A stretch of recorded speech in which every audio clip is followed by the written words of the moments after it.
26 November 2008, a dark day in Mumbai's history. A day when India's financial capital came to a standstill. A day whose memories still send shivers down the spine of millions of Mumbaikars. 26/11/2008 was when Mumbai was under attack by Pakistani terrorists. 10 members of Pakistani terror outfit Lashkar-e-Toiba sneaked into the city via the Arabian Sea. What followed was absolute mayhem. These terrorists, led by Ajmal Kasab, opened fire indiscriminately at ordinary people in 8 key locations of Mumbai. These locations were CSMT Station, the Taj Mahal Palace Hotel, Oberoi Trident, Leopold Cafe, Kama Hospital, Nariman House, Metro Cinema, and a lane next to St. Xavier's College. This relentless, brutal attack went on for about 72 hours. 166 people, including 20 security forces personnel, were killed and over 300 people were injured. On the 29th of November, India's National Security Guards or NSG commandos began Operation Black Tornado. So in this operation, 9 out of 10 terrorists were killed. The last one, which was Ajmal Kasab, was subsequently hung in November of 2012. The 26/11 attack had left families of the victims with an irreparable loss and survivors of the attack traumatized. Today, 17 years since that attack on Mumbai, there's a major update in development. One of the masterminds of the 26/11 attack has been brought back to India from the United States of America. Hello and welcome, I'm Shubham Chauhan. Let's get started. Tahawwur Rana, one of the key accused in the 26/11 Mumbai attacks, officially landed in New Delhi amid tight security today. He was brought back from the United States by a special multi-agency Indian team. As we record this video, the process to formally arrest Rana has begun. National Investigation Agency or NIA officers are placing him under arrest. Then Rana would be taken to the NIA headquarters in Delhi in a bulletproof car and of course amid heavy security for further investigation. Following this, he is likely to be presented in a special NIA court in Delhi.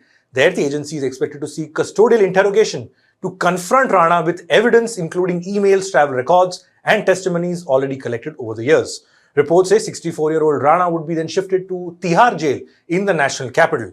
There are also reports that the Mumbai police wants to interrogate Tahawwur Rana as well. So in that case, a 26/11 mastermind may be brought to a high security cell in Mumbai's Arthur Road jail, the same place, the same jail where Ajmal Kasab was kept during his trial. The Indian government and its agencies are all ready to nail the case of Tahawwur Rana. India's Foreign Minister Dr. S. Jaishankar, National Security Advisor Ajit Doval met Union Home Minister Amit Shah in Delhi yesterday. Senior criminal lawyer Dayan Krishnan is all set to represent the NIA in court and lead the legal proceedings. He will be joined by Special Public Prosecutor Narendra Maan in the legal proceedings. A 64-year-old Tahawwur Rana's legal options ran out last week when the United States Supreme Court struck down his request to block his extradition to India. Indian authorities, following this verdict, moved swiftly. Reportedly, a team of senior officers from the NIA and the Research and Analysis Wing, which is RAW, reached the United States in no time to get Rana back, marking an end of a 15-year-old extradition fight between India and the United States. A Canadian national, Rana is a Canadian national of Pakistani origin. He was arrested by the FBI, the Federal Bureau of Investigation, in Chicago in 2009. Later, he was found guilty for his involvement in 2 cases. First, a failed plot to attack a Danish newspaper in Copenhagen, and second is the 26/11 Mumbai attacks. In 2013, he was sentenced to 14 years in prison. Although by then, he was also acquitted of direct charges related to the 26/11 attacks by a US court. India, on its part, meanwhile, pursued Rana's extradition. It also filed a request for the same and secured a red notice from Interpol. In fact, as part of the extradition treaty with the US, India has reportedly assured Washington that Tahawwur Rana will not be tortured and will be given adequate security and only be tried for the offenses for which he has been extradited from the US. Here in India, Rana has been charged with criminal conspiracy, waging war against the government of India, murder and forgery under the UAP, the Unlawful Activities Prevention Act.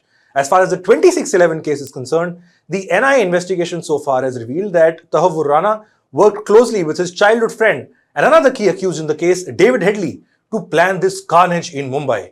NIA says Rana helped Headley get a visa to India. He funded Headley's recce trips to Mumbai between 2006 and 2008. Now, the places that David Headley recceed would go on to be the targets of the 26/11 attacks in Mumbai. Tahawwur Rana also enabled Headley to set up a fake business in Mumbai, which was used to identify targets, and also maintained over 200 calls with David Headley during his India visits. And in fact, Tahawwur Rana was also in contact with someone called Major Iqbal, who's a suspected ISI handler. Not just that, according to a dossier, Rana and Headley, along with other operatives, had mapped other targets in India as well. This included the National Defence College and India Gate in Delhi and multiple Jewish centers as part of their plans to carry out terror attacks in different parts of India. In fact, it was David Headley's confession to an Indian court via video conferencing that exposed the role of Tahawwur Rana. So, what's next? Now, Tahawwur Rana will be interrogated by some of the top investigating officers of India.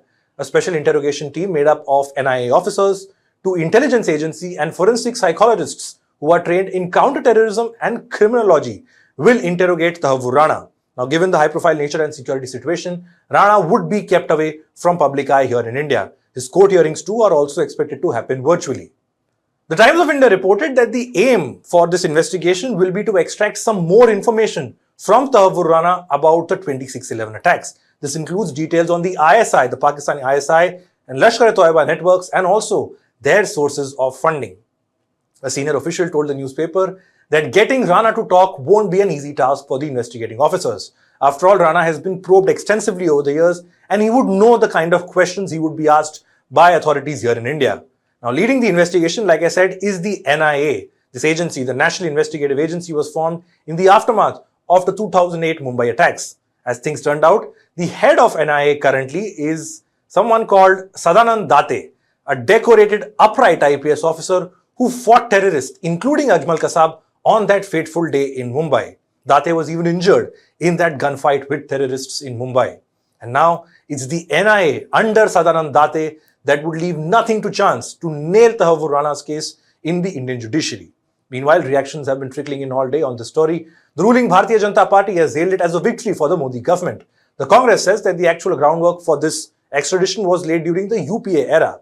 Meanwhile, Pakistan also has weighed in on the controversy, and they've said that they have nothing to do with Tahawwur Rana since he's a Canadian national for some years now. But regardless, a successful extradition of someone like Tahawwur Rana is a big win for the Indian government and its agencies. More importantly, for the victims and survivors, the extradition is a big step indeed. A big step in accountability for the horrifying 26/11 attack, and perhaps a significant step to give them an emotional closure in what was one of the worst terror attacks in India in recent years. The key for authorities, however, would be to now capitalize on this extradition, win, and also ensure Rana's trial reaches its rightful conclusion. That's all we have for this report. Thanks for watching.